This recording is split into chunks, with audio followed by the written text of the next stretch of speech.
صلی اللہ علیہ وسلم نے فرمایا جمعے کا دن قیامت کی نشانی ہے. قیامت کا دن جس دن قائم ہوگا جمعہ ہی ہوگا. آج جمعہ تفریح کا دن ہے, آج جمعہ جمعے کا دن ہے, آج جمعہ شراب پینے کا دن ہے, آج جمعہ کھیل تماشا بے حیائی بدماشی کا دن لوگوں نے بنا لیا ہے.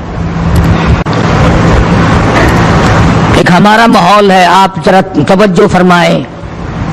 جمعے کے دن فلموں میں رش ہے, جمعے کے دن سینما کے ٹکٹ کا رش ہے, جمعے کے دن VCR بہت زیادہ چلتے ہیں, جمعے کے دن ٹیلی ویژن پہ بڑا رش ہوتا ہے, جمعے کے دن بدماشی ہے, جوا ہے, بے حیائی, زیادہ سے زیادہ بے حیائی جمعے کے دن ہوتی ہے. حالانکہ حضور کریم صلی اللہ علیہ وسلم نے فرمایا جمعے کے دن ایک گھڑی ایسی آتی ہے جو مانگو وہی ملتا ہے, جس حال میں کچھ کوئی مشغول ہوگا وہی اس کی زندگی کا مستقل ذریعہ بن جائے گا. کون سمجھائے تمہیں کس کے اندر طاقت اور جرت ہے کہ قوم کے دھارا پھیر سکے اور قوم کے رخ کو پھیر سکے؟ کون پھیر سکتا ہے؟ اس لیے قرآن کریم نے بار بار للکارا اور فرمایا افلم یہد لہم کما اہلکنا قبلہم من القرون. اکڑنے والوں, بدماشی کرنے والوں, بے غیرت کمینوں, باداؤ, جب میرا قہر جوش میں آئے گا پھر ایک دو کو نہیں, پھر بستی کی بستی, ملک کے ملک اجاڑ کے رکھ دوں گا. افلم یہد لہم کم اہلکنا قبلہم من القرون.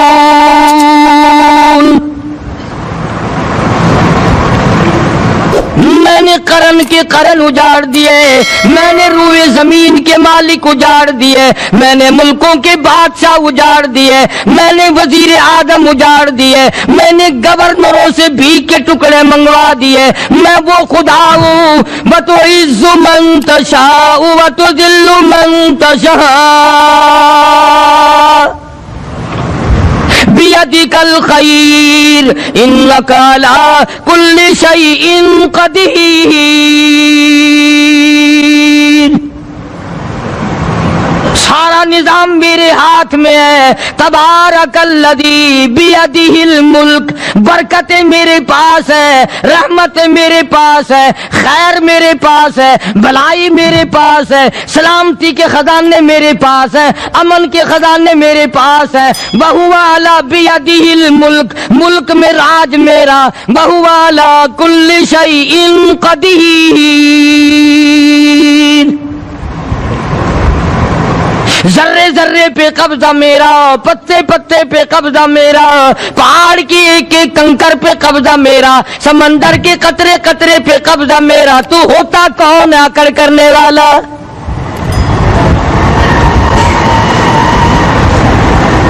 غور نہیں کرتے, سوچتے نہیں ہیں کہ کلام الہی ہمیں کیا بتانا چاہتا ہے. جناب عثمان رضی اللہ تعالیٰ عنہ فرماتے ہیں اور لوگوں میں نے ساری زندگی گزار دی اسلام کے بعد, جس دن سے میں نے کلمہ پڑھا آخری دم تک کوئی جمعہ ایسا نہیں, کوئی جمعہ ایسا نہیں گزرا اللہ کے نام پر میں نے ایک غلام خرید کے آزاد نہ کیا ہو. پہلے لوگ بھی جمعے کے دن درود پاک کی کثرت کرتے تھے, خیرات کیا کرتے تھے کہ 8 دن کا کفارہ ہو جائے, اللہ تبارک و تعالی راضی ہو جائے. آج کے دن قیامت آئے گی, نہ جانے میرا کیا حال بنے گا, کن لوگوں میں میرا شمار ہوگا. مدنی کریم صلی اللہ تعالی علیہ وسلم کا دربار لگا ہوا ہے, مجلس ہے آقا مدنی صلی اللہ علیہ وسلم کی. وہ کتنے مقدروں والے جوان تھے جو اپنے محبوب صلی اللہ علیہ وسلم کی مجلس میں بیٹھتے تھے. وہ کتنے خوش بخت اور خوش نصیبے والے لوگ تھے جو اپنے آقا کے سامنے بیٹھتے تھے. حضور کریم صلی اللہ علیہ وسلم نے فرمایا مجھے 3 چیزوں سے بڑی محبت ہے, 3 چیزیں بڑی پیاری لگتی ہیں, 3 چیزیں دنیا میں بڑی مرغوب ہیں مجھے. فرمایا ایک نماز میری آنکھوں کی ٹھنڈک ہے, سرکار کی پسندیدہ بات سنو، فرمایا نماز میری آنکھوں کی ٹھنڈک ہے، جو نماز پڑھتا ہے وہ میری آنکھوں کو ٹھنڈا کرتا ہے، جو نماز نہیں پڑھتا کیا مطلب؟ وہ مجھے رنج دیتا ہے۔ اور جامع ترمذی میں ایک حدیث موجود ہے، ارشاد ہے حضور کریم سب کہہ دو صلی اللہ علیہ وسلم کا، فرمایا کہ ہر پیر کے دن، ہر جمعرات کے دن ہر امتی کا نامہ اعمال میرے سامنے پیش کیا جاتا ہے، ہر امتی کا اعمال نامہ سرکار کے سامنے کر دیا جاتا ہے، تیرے فلاں امتی کا یہ عمل ہے۔ ذرا مسجد میں بیٹھے ہو، قبلے کی طرف منہ کیے بیٹھے ہو، لوگوں سوچو تو صحیح ہمارے اعمال نامے دیکھ کر آقا کو کتنا رنج ہوتا ہوگا، ہمارے کردار دیکھ کر، ہماری روسیائی کو دیکھ کر آقا کو کتنا رنج پہنچتا ہوگا صلی اللہ علیہ وسلم۔ ارے ہم نے حضور کی ذات اقدس کو رنج پہنچایا، پریشانی پہنچائی، تکلیف پہنچائی، پرواہ نہیں کرتے نمازوں کی، نوجوان بھی بوڑھے بھی حج کر کے بھی نماز پڑھتے لوگ، اور اب تو ویسے بھی دانا بینا لوگ ہیں۔ تو آپ نے ارشاد فرمایا کہ میری آنکھوں کی ٹھنڈک نماز میں ہے، تین چیزیں مجھے پیاری ہیں پوری دنیا میں، تین چیزیں پسندیدہ ہیں میری۔ سب سے پہلی فرمایا نماز میری آنکھوں کی ٹھنڈک ہے، قرۃ عینی فی الصلاۃ او کما قال النبی صلی اللہ علیہ وسلم، فرمایا جس آدمی، جس امتی کا یہ دل کرے کہ میں نبی کی آنکھ ٹھنڈی ہو، اسے چاہیے کہ نماز پابندی سے پڑھے۔ دوسرا فرمایا وفادار عورت مجھے بڑی پسند ہے، حضور کریم صلی اللہ علیہ وسلم نے فرمایا وفادار عورت، ہائے ہائے ہماری ماؤں سے زیادہ وفادار کون ہوں گی؟ جناب عائشہ صدیقہ رضی اللہ تعالیٰ عنہ فرماتی ہیں کالی کملی والے کے گھر میں 3 مہینے چولہے میں آگ نہیں جلتی تھی،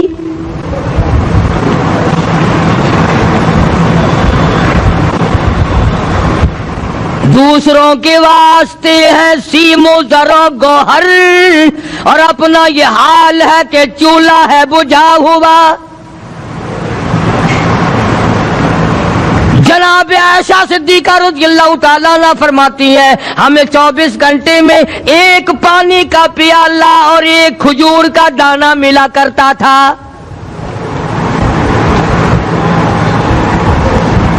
کبھی اپنی ماہوں کی خوراک تو دیکھو، خرچہ تو دیکھو، اور اگلی بات سنو تو حیران ہو جاؤ۔ جناب عائشہ صدیقہ رضی اللہ تعالیٰ عنہ فرماتی ہیں اس پیالے اور کھجور کی قدر بھی تب ہوئی جب وہ بھی نہ ملی۔ پیسوں کو برباد کرنے والوں، بے قدری کرنے والوں، ذرا سوچو تو صحیح کہ کیا گھر ہے محمد عربی سب کہہ دو صلی اللہ علیہ وسلم کا۔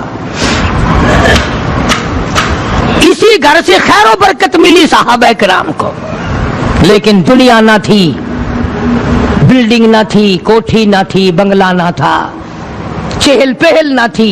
اچھا ایک بات اور آج یاد کر کے لے جاؤ، یہ تو مجبوری ہوئی نا، یہ تو ایک مجبوری ہوئی، پریشانی ہوئی، محتاجی ہوئی کہ پانی کا ایک پیالہ اور ایک کھجور کا دانہ ملتا تھا۔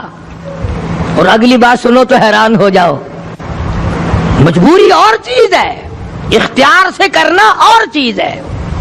جناب فاروق اعظم رضی اللہ تعالیٰ عنہ کی حکومت ہے، عائشہ صدیقہ رضی اللہ تعالیٰ عنہ کا سال کا خرچہ 12,000 روپیہ بوری میں بھر کر حضرت عمر نے حضرت عائشہ کے گھر پہنچا دیا، لو تمہارا یہ سال کا خرچہ آ گیا۔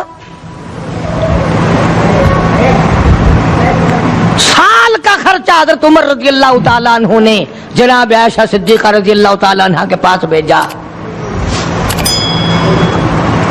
اتنا بڑا بورا بھر کر آیا،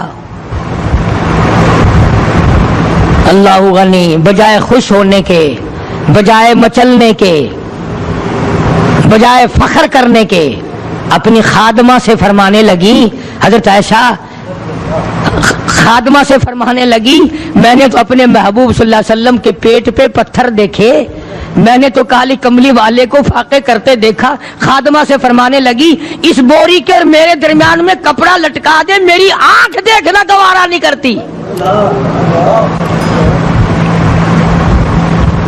میری آنکھ دیکھنا بھی گوارا نہیں کرتی۔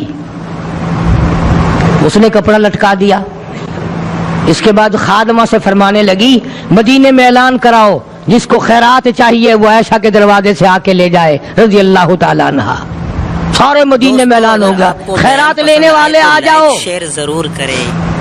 ایک اور بات تھی اس وقت میں، ضرورت مند جاتا تھا، یہ نہیں کہ ٹیبک میں ہزاروں روپیہ پڑا ہوا پھر بھی مانگ کے کھانا ہے، جیب میں ہزاروں روپیہ پھر بھی مانگنا ہے، پلے سے نہیں کھانا۔ کہ جتنے بھیک مانگے ہیں نا بھیک مانگنے والے، 1 کروڑ روپیہ دے دو انشاءاللہ شام کو پھر بھی مانگے گا، اس کے مقدر میں بھیک مانگنا ہے۔ اسے فرمانے لگی کچھ نہیں ہے، وہ خادمہ کہنے لگی کچھ نہیں ہے۔ اب وہ خادمہ کہنے لگی کہ اگر 1 ٹکے کا گوشت منگوا لیتی تو تم بھی اپنا روزہ کھول لیتی، گوشت سے میں بھی کھا لیتی۔ کیا جواب دیا اما عائشہ صدیقہ رضی اللہ تعالی عنہا نے؟ فرمانے لگی اب تانا دینے سے کیا فائدہ، تو نے اس وقت یاد کیوں نہیں دلایا؟ اس لیے میں نے یہ واقعہ سنا دیا کہ پہلی بات سن کر کے تو آپ لوگوں کے دل میں بھی یہ بات آئی ہے نا کہ جی مجبوری ہے، چوری تو وہ کرنے سے رہی بیچاری، پریشانی جو ہوئی، غربت جو ہوئی، تنگی جو ہوئی، چلو پانی کا پیالے پہ گزر کیا۔ اور نہیں، یہ حضرات اختیاری بھی فاقہ کرتے تھے۔ اب 12,000 آیا اور افطار کرنے کے لیے چھچوا رہے، کھجور بھی نہیں۔ اور ہم تو خدا جانے کب کب تک کا انتظام سوچتے ہیں، پوتے پوتیوں تک کا انتظام جب تک نہ کر لیں اور اولاد در اولاد تک کا انتظام نہ کر دیں اس وقت تک ہماری تسلی تو ہوتی نہیں۔ اسی کو مجذوب نے بڑے عجیب طریقے سے سمجھایا، کہتا ہے کہ آنے والی کس سے ٹالی جائے گی، آنے والی کس سے ٹالی جائے گی، اور جان ٹھہری جانے والی جائے گی، روح رگ رگ سے نکالی جائے گی، تجھ پہ ایک دن خاک ڈالی جائے گی، تیرے رشتہ دار عزیز اقربا دھڑا دھڑ مٹی پھینک کے ایسے آئیں گے گویا تجھے پہچانتے بھی نہیں۔ بڑی بڑی عجیب باتیں کہی مجذوب علیہ رحمت نے، اللہ کی رحمت نازل ہو اس کی قبر مبارک پہ، آمین کو۔ کہتا ہے سب کی سب ہیں راہ روے کوئے فنا، سب چل رہے ہیں فنا کی طرف۔ اب یہ جو ہم لوگ بیٹھے ہیں نا خوش ہو رہے ہیں، میری 50 سال عمر ہو گئی، میری 60 سال عمر ہو گئی، میری 40 سال عمر ہو گئی، میری 30 سال کم عمر ہو گئی، اور اصل بات ہمارے دماغ میں اپنے آپ کو آخرت کے لیے جس قدر ممکن ہو سکے تیاری کریں۔ آج کل بڑی رات ہے، سویرے اٹھو، کم سے کم صبح و شام ہر آدمی 1 تسبیح درود شریف کی، 1 تسبیح استغفار کی، اور 1 تسبیح تیسرے کلمے کی، یہ تو کم سے کم ہو ہی جائے۔ بکواس کرتے سو جاتے ہیں، بکواس کرتے اٹھ جاتے ہیں، بلا ہے کوئی زندگی کا معاملہ؟ اللہ سے معافی مانگتا سو جا اور معافی مانگتا اٹھ جا، خدا کی قسم اللہ کا دریائے کرم جوش میں آئے گا۔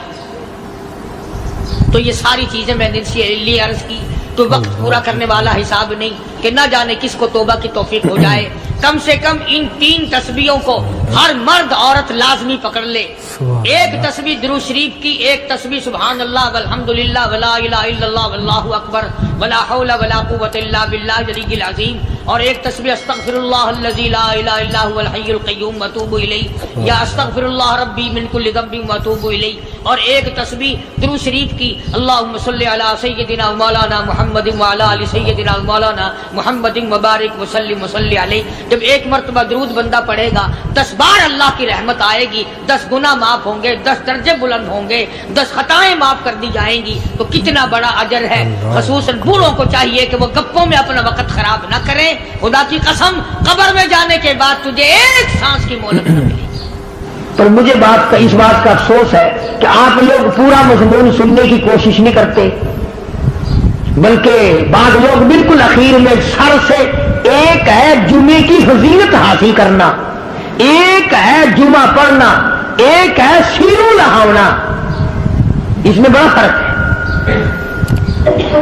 ایک ہے سر سے اتارنا اور ایک ہے اس کی فضیلت کا حاصل کرنا. حدیث پاک میں آتا ہے کہ جمعے کے دن فرشتے دروازے پہ کھڑے ہو کر کے حاضری لگاتے ہیں. ہاں اللہ صاحب مل کی ٹیکسٹائل مل کی حاضری کا تو پتا ہے, مسجد کی حاضری کا کوئی پتا نہیں. اگر دیر ہو جائے تو وہ گیٹ کیپر واپسی کر سکتا ہے, اگر دیر میں آیا تو یہ فرشتہ نہیں کہتا, لانتی ہوا پیچھے سے. بہت مدت کی بات ہے, علامہ یوسف بن نور رحمۃ اللہ علیہ زندہ تھے, میں کراچی تھا, تو حضرت نے مجھے فرمایا کہ جمعہ ہمارے یہاں پڑھا دو. اب کے میری والی وہ جمعہ پڑھاتا تھا ان دنوں میں. تو میں جب گیا تو ہم ایک چھوٹے سے دروازے سے داخل ہونے لگے. ایک پٹھان کہنے لگا پرلے دروازے سے چلو, میں بھی ادھر سے جاتا ہوں. میں نے کہا کیوں؟ کہنے لگا فرشتہ ادھر رجسٹر لیے کھڑا ہے, تم ادھر سے گھس جاؤ گے تمہارا حاضری نہیں لگے گا. وہ کہنے لگا فرشتہ بڑے گیٹ پہ کھڑا ہے, ادھر چلو. تو کم سے کم اس پٹھان کا تو یہ عقیدہ ہے کہ فرشتہ کھڑا ہے, اور تمہارا خیال یہ ہے کہ جمعے کے دن نہ فرشتہ ہے نہ خدا ہے, کوئی بھی نہیں ہے. اس لیے سیرت النبی صلی اللہ علیہ وسلم کا عنوان شروع ہوگا. وقتی آؤ, پورا مضمون سنو تاکہ لطف آئے, دل و دماغ بنے. اور عقیدہ میں نے تمہیں بتا دیا, لا الہ الا اللہ, خدا کے سوا الہ کوئی نہیں, مشکل کشا کوئی نہیں, پیدا کرنے والا کوئی نہیں, فصل میں, دکان میں, کارخانے میں اس کے سوا برکت دینے والا کوئی نہیں. اور یہ بات بتائی کس نے؟ محمد الرسول اللہ صلی اللہ علیہ وسلم. ہمارے نبی حضرت محمد الرسول اللہ صلی اللہ علیہ وسلم نے ہمیں یہ بات بتائی, خدا کے بعد خدا کوئی نہیں, مصطفیٰ کے بعد نبی کوئی نہیں. حضور صلی اللہ علیہ وسلم کے بعد کوئی کسی قسم کا جو نبوت کا دعویٰ کرے وہ کافر ہے, دجال ہے, بے ایمان ہے, وہ خنزیر سے بدتر ہے جو میرے آقا کے ختم نبوت کے تاج کو ہاتھ لگائے گا. فرمایا لہم قلوب لا یفقہون بہا. اللہ پاک جل شانہ فرماتے ہیں جس کا دل قرآن کریم سمجھنے کا عادی نہیں, لہم قلوب لا یفقہون بہا, جس کا دل قرآن سمجھنے کے لیے تیار نہیں, وَلَهُمْ أَعْيُنٌ لَا يُبْصِرُونَ بِهَا, جس کا کان اللہ کا قرآن سننے کے لیے تیار نہیں. أَمْ لَهُمْ آذَانٌ لَا يَسْمَعُونَ بِهَا, ام لہم آذان یسمعون بہا, جس کا کان خدا کا قرآن سننے کو تیار نہیں. خدائی فیصلہ سنو, اللہ کے قرآن کا فیصلہ سنو, اللہ کے کلام کا فیصلہ سنو. جس کا کان میرا کلام سننے کے لیے تیار نہیں, جس کو میرا قرآن سن کے مزہ نہیں آتا, جس کو میرا کلام سن کے حلاوت نہیں آتی, جس کو میرا کلام سن کے لذت نہیں آتی, جس کی روح تازی نہیں ہوتی, جس کو لطف نہیں آتا, جس کو کیف نہیں آتا, جس کو سرور نہیں آتا, جو میرا قرآن سننے کو تیار نہیں, جو میرا قرآن آنکھوں سے دیکھنے کو تیار نہیں, جو میرا قرآن سننے سمجھنے کے لیے تیار نہیں. آؤ پھر خدائی فیصلہ سنو. فرمایا اولئک کالانعام,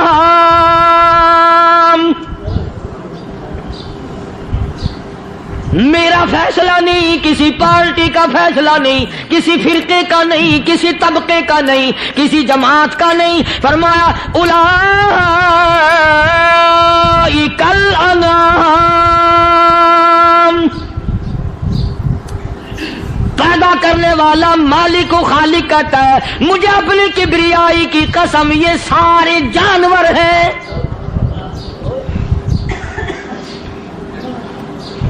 یہ سارے کے سارے جانور ہیں, یہ درندے ہیں جو ایک دوسرے کو چیر پاڑ کر کھاتے ہیں, یہ درندے ہیں جو ایک دوسرے کا خون پیتے ہیں. فرمایا بل ہم اضل, جانوروں سے بھی بدتر.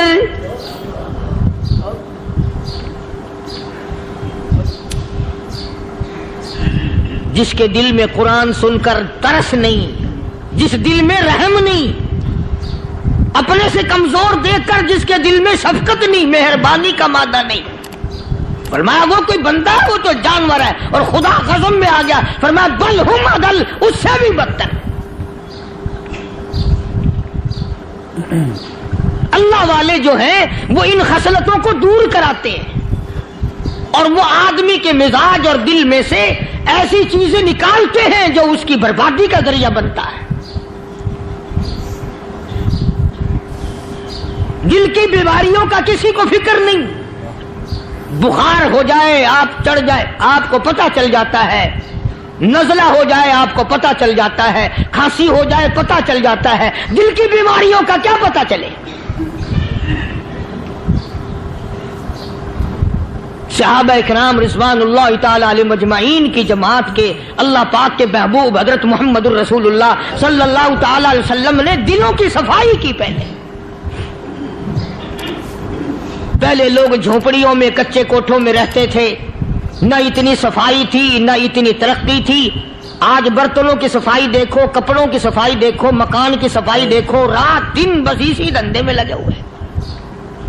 سارا دن برتن دھونے سے فرصت نہیں, سارا دن کپڑوں کے بناؤ اور سنوار میں فرصت نہیں. تو اللہ والے ایسے موقع پر بڑی عجیب بات کہتے ہیں. وہی مجذوب ہے, مجذوب علی رحمت کہتے ہیں بظاہر تو ہر شے میں بے حد صفائی, بظاہر تو ہر شے میں بے حد صفائی, مگر دل میں ہے گندگی انتہائی. بظاہر تو ہر شے میں چہرے کی صفائی, بدن کی صفائی, نہ جانے کتنی قسم کا صابن ہے, نہ جانے کتنی قسم کے پاؤڈر ہیں, نہ جانے کتنی قسم کے شیمپو ہیں, نہ جانے کتنی قسم کے کپڑے ہیں, کیا چال ڈھال ہے, کیا نئے نئے ڈیزائن ہے. مجذوب کہتا سب کچھ دیکھ لیا, بظاہر تو ہر شے میں بے حد صفائی, مگر دل میں ہے گندگی انتہائی. جس یار کی بیٹھک میں بیٹھ کے کھانا کھایا, جس رشتہ دار کی بیٹھک میں بیٹھ کے کھانا کھایا, اسی کی بہن کو دیکھ کر آبرو پہ ڈاکہ ڈالنے کا پروگرام ہے. جس دوست کے گھر میں بیٹھ کے کھانا کھایا, اسی دوست کی بیوی کی عزت لوٹنے کا پروگرام ہے. پرانے زمانے میں اب بھی دلی جیسے شہر میں اگر دعوت کی جاتی ہے تو وہاں ایک تشتری میں نمک آتا ہے سب سے پہلے. عرب میں بھی دستور تھا پرانے زمانے میں, اگر کوئی دعوت کرتا, کوئی تقریب کرتا, سب سے پہلے نمک آتا تھا. ایک ایک انگلی ہر شخص نمک چاٹتا تھا. کیا مطلب؟ جس نے نمک چاٹ لیا اب وہ نمک حرامی نہیں بنے گا. اس گھر میں چوری کرنا, اس گھر کی آبرو کا غلط تصور لانا, اس گھر کے مال میں خیانت کرنا وہ حرام سمجھتا تھا جس گھر کا میں نے نمک چکھ لیا. اور مسلمانوں کی بات نہیں, ہندوؤں کی بھی یہ باتیں تھی. مولانا محمد علی صاحب جلندری سب قید رحمت اللہ علیہ فرمایا کرتے تھے کہ ایک سکھ تھا بہت بڑا ڈاکو, مسلمان اور ہندو مل کر اس کو ساتھ ملا کر کے لے گئے کہ یہاں اس گاؤں میں اس پنڈ میں ڈاکہ ڈالے. سفر کر کے گئے, تکلیف اٹھا کے گئے. اس سکھ ڈاکو نے پوچھ لیا کہ یہ کون سا گاؤں ہے کہ یہ فلانا ہے. اچھا سارے کے سارے یہ تلاش کرو, یہ سوچ بچار کرو, اپنے پنڈ کی, اپنے علاقے کی, کسی مسلمان کی, کسی ہندو کی, کسی سکھ کی, کسی چوڑے چمار کی اس گاؤں میں لڑکی تو نہیں. ہمارے یہاں سے کوئی لڑکی تو شادی ہو کے یہاں نہیں آئی ہوئی. ان ساروں میں سے کہنے لگا کہ ہمارے بھنگی کی لڑکی جمادار کی یہاں آئی ہوئی ہے. کہنے لگا واپس چلو, بیٹی بیٹی ہے چاہے بھنگی کی ہو یا نواب کی ہو. ارے کل بیٹی کا ڈولا دیا تھا, آج ڈاکہ ڈالیں گے, شرم نہیں آئے گی؟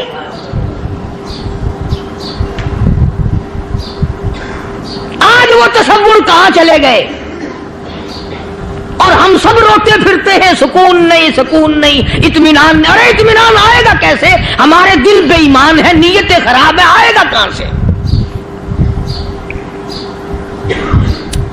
صحابہ کرام رضوان اللہ تعالی علیہ مجمعین کی جماعت نے اس قدر اس بات پہ محنت کی اور کوشش کی کہ غلط لقمہ بھی پیٹ کے اندر نہ چلا جائے.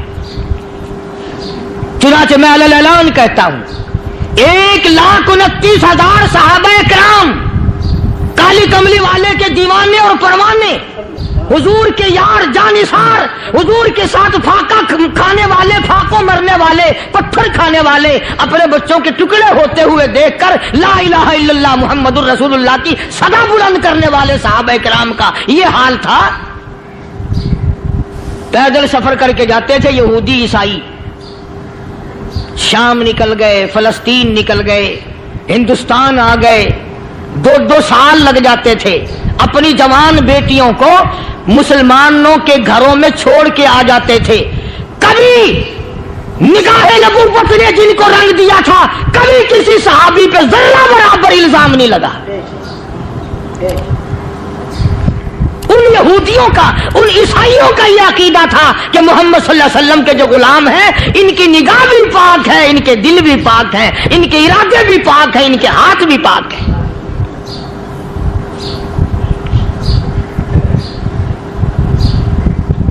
مصر کے گورنر نے، مصر کے جنرل کرنل نے خط لکھا سیدنا فاروق اعظم رضی اللہ تعالی عنہ کی خدمت میں. دور خلافت ہے حضرت فاروق اعظم کا.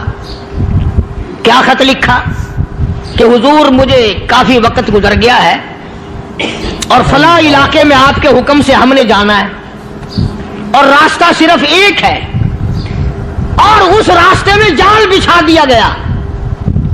اب مجھے مشورہ دیں میں کیا کروں، حکم دیں مجھے. جال کیا بچھا دیا گیا کہ ہمیں پتہ چل گیا ہے عیسائیوں نے پروگرام بنایا، سینکڑوں لڑکیاں تلاش کر کر کے بڑی خوبصورت حسینہ اکٹھی کی ہیں، ان کو گانے بجانے کی ٹریننگ دی ہے، ان کو اچھی اچھی آوازوں والی لڑکیاں ڈھونڈ کے لائے ہیں اور انہوں نے یہ پروگرام بنایا کہ جب مسلمانوں کی فوج اس گلی سے گزرے گی ان کوٹھوں کے اوپر چڑھ کے گانا بجانا کریں گے تاکہ ان کے دل میں بدماشی آئے اور ان کا بیڑا غرق ہو.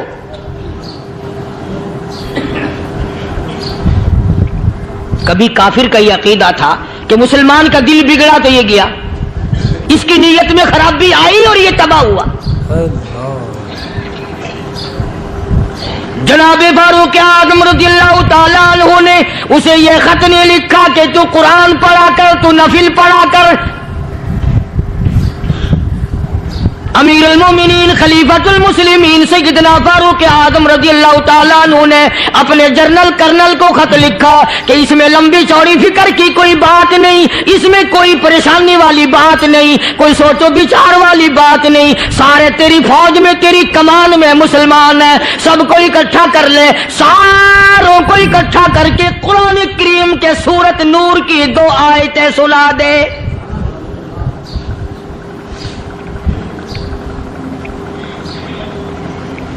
یہ بھی نہیں فرمایا کہ سزا سناؤ، اتنے کوڑے لگیں گے، جو خلاف کرے گا یوں قید ہوگی، یوں کوٹ مارشل کر دیا جائے گا. کچھ نہیں.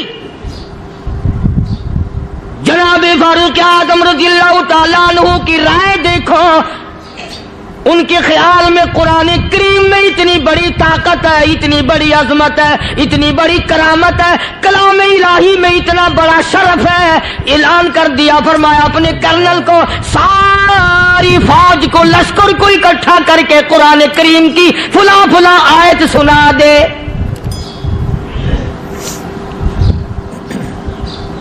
اور اس کے بعد بے دھڑک فوج کو، لشکر کو اسی راستے سے گزار کے لے جا، بے دھڑک لے جا. ہائے کبھی قرآن کی 2 آیتوں سے کام بن جاتا تھا، اب سارے قرآن سے میرا تیرا کام نہیں بنتا.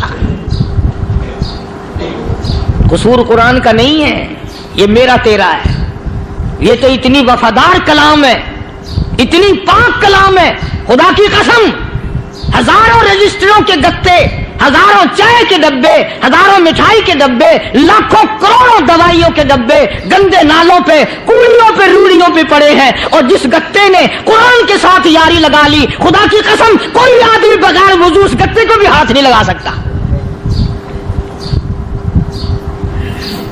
ہزاروں نہیں لاکھوں کپڑے مارکیٹ میں پڑے، پر جس کپڑے نے قرآن سے یاری لگا لی، جو کپڑا جسدان بن کر قرآن پہ چڑھ گیا، لوگ اس کو بھی چومتے ہیں اور چومنا چاہیے.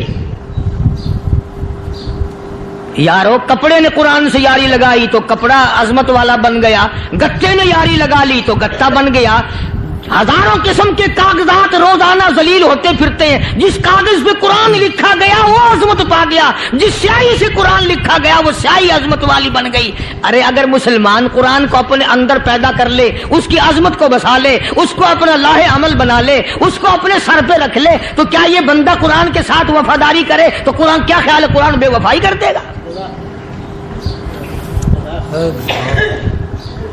یقین نہیں, یقین اصل بات اعتقاد کی ہے.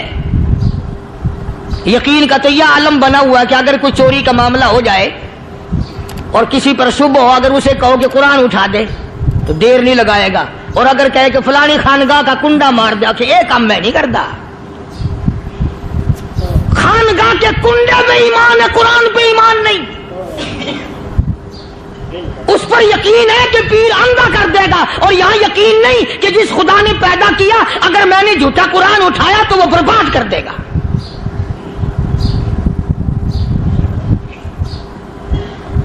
عجیب عجیب لوگ ہیں. چنانچہ مصر کے کرنل نے, مصر کے جنرل نے ساری فوج کو اکٹھا کر لیا. اس نے بھی یہ بات تو نہیں کہی کہ فاروق اعظم کو دوبارہ خط لکھتا کہ حضرت یہ تو 2 آیتیں آپ نے لکھی, یہ تو سارا قرآن روز پڑھتے ہیں, پر بنے گا کیا؟ جیسے فاروق اعظم کا یقین تھا, فاروق اعظم کی فوج کے کرنل کا بھی یقین ہے, فاروق اعظم کے فوج کے جنرل کا بھی یقین ہے. اس نے ساری فوج کو اکٹھا کیا, لشکر کو جمع کیا, اور اس کے بعد کہنے لگا قل للمؤمنین یغضوا من ابصارکم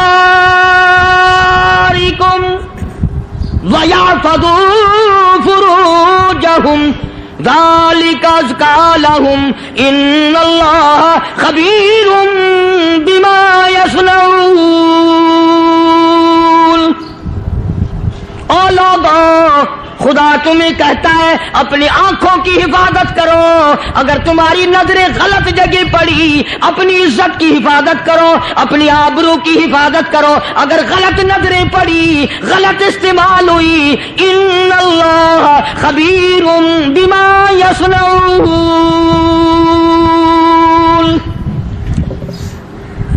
اللہ پاک تمہاری ساتھ ساتھ ہے, وہ ہر چیز کو دیکھتا جائے گا, وہ ہر چیز تمہاری دیکھے گا.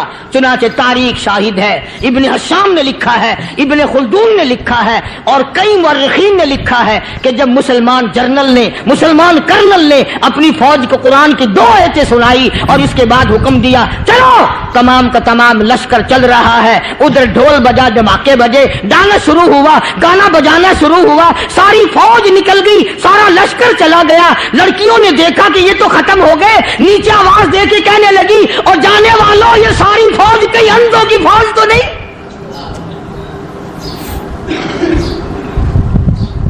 یہ حسن کا نظارہ اور یہ ڈانس اور یہ آواز, ہم ناچ ناچ کے تھک گئی, کوئی سر نہیں اٹھاتا.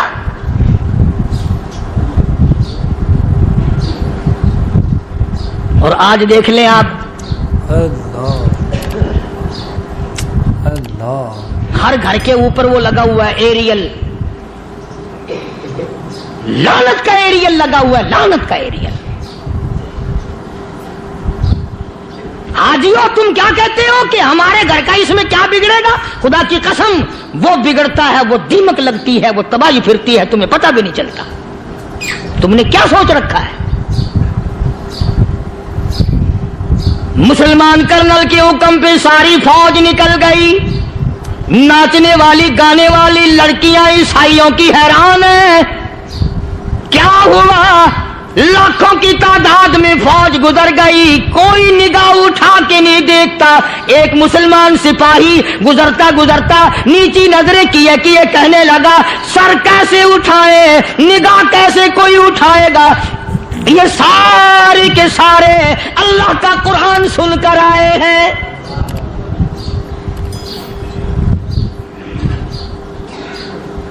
کیسے کوئی نگاہ اٹھائے گا, کیسے کوئی سر کو اٹھائے گا؟ یہ سارے کے سارے اللہ کا قرآن سن کر آئے ہیں. ان کا عمل ہوا نا قرآن پہ,